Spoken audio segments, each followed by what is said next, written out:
guys, it's Shelly here. Welcome to my channel and thank you for joining me today.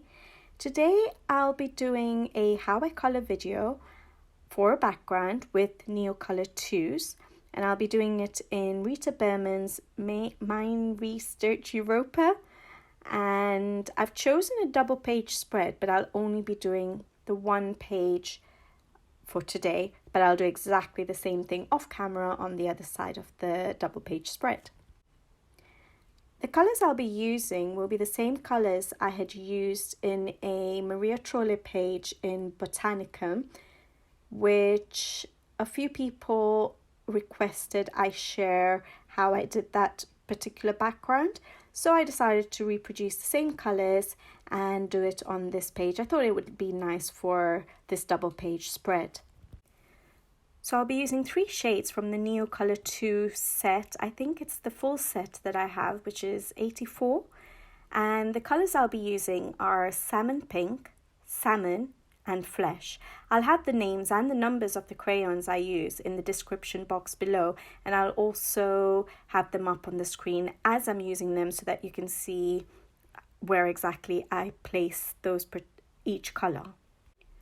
My process for using Neocolor IIs is pretty much the same as how I use my watercolour pencils for backgrounds as well. I start off by applying the crayons directly to the paper where I want them placed, and then I use a water brush to activate the crayons.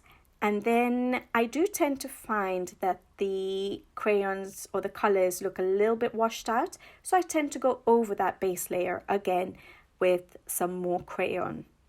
However, instead of applying the crayon directly to the paper again, I apply it to a palette. I use the Caran d'Ache palette on the rough side of the palette, and I use my water brush to pick up the colour off the palette and then apply it to the paper.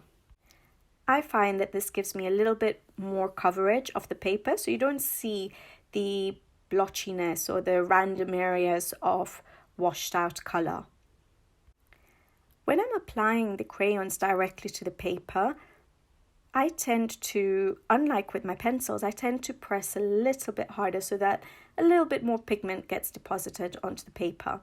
Because I find when I used to first try and use the Neocolor IIs, and I used to be very light-handed, and I think when I then added the water or activated with the water, that blotchiness that I was talking about that I like to cover up seemed to be a lot more. So I found that if I put a bit of, I would say about medium pressure with the crayon, so a bit more pigment gets deposited onto the paper, I found that that first base layer had less areas of the washed out or the blotchiness to it. So that's the first thing I tend to keep in mind when I'm using the Neocolor II crayons. The other thing I do is when I come in with my water brush to activate the crayons, I don't tend to use that much water with the Neocolor IIs. So I use very little water, and instead of doing strokes with my brush, I tend to do circular motions.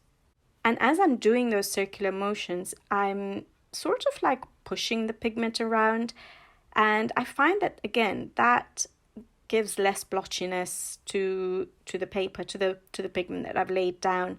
And it gives a fairly good cover with the first base layer. So those are the main things I find important when it comes to Neocolor II to get a good finish for your background. Once you get a hang of that, it's really easy using Neocolor IIs, I find, and it's so much quicker. Like I said in my video, I've done a video on backgrounds with watercolor pencils. That takes a lot longer, but with the Neocolor IIs, I know this is a small page that I'm doing it on. However, it's still really quick because with crayons, you get to lay down the colour, the pigment onto the paper really fast. So I find that once you get a hang of it, it's actually quite a quick option for doing backgrounds. With regards to the placement of the particular shades that I chose, I tend to do it different on different pages. Now this particular page, I've just decided to put in the colors randomly, although the four corners of the page, I decided to use the darkest shades, the darkest pink shade that I had, the salmon pink.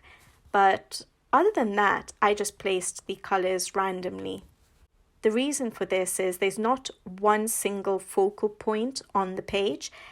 I find that when there is one particular element on the page that you want to make a focus, I would tend to make the lightest shade that you're using closest to that particular element. So for example, if there was a focal point or there was one particular element right in the middle of the page and everything else was either small elements or there was nothing else on the page, I would normally go from dark coming in, from my darkest shade on the outside of the paper coming in light towards the center, making that element in the center of the page the focal point. So the lightest shade I'm using is flesh, so that would be around that particular focal element.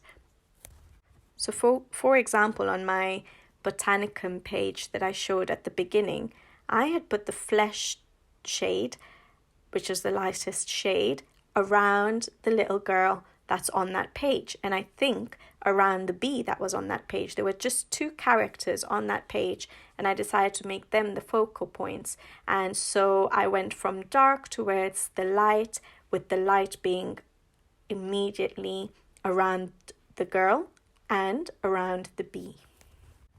On this particular page, every little circle is going to be the main element on the page, so they all are basically equally important to stand out, and so I just placed my colors randomly on this particular page. This idea of making the lightest shade closest or surrounding the focal point that you want would be more emphasized if I was using darker tones though. So in this case, all my three shades are quite light colors or pastel tones, so you won't see that effect of making something pop out as a focal point, as well as if you used darker shades of colors, like say for example going from very dark indigo blue to a very light sky blue, with the sky blue being around your main focus on that particular page. That would really emphasize this point of making something stand out more than the rest of the page. I hope that makes sense. It makes sense in my head, but yeah, hopefully it makes sense to you guys too. So yeah, I hope you found this video interesting. I hope it did help you in some ways with some ideas that you can use when you're using your Neocolor IIs. There wasn't much to discuss, but hopefully it was a little bit interesting for you guys. So I'm going to go ahead and go off camera and finish off the other side of this double page spread with exactly the same background so that it's ready to go when I come to color this double page spread. Hopefully it'll be soon. Now that I've put down the background, it might encourage me to color the rest of the page. Hopefully I'll see you again soon on my next video. So until then, take care, thank you for watching, and bye-bye.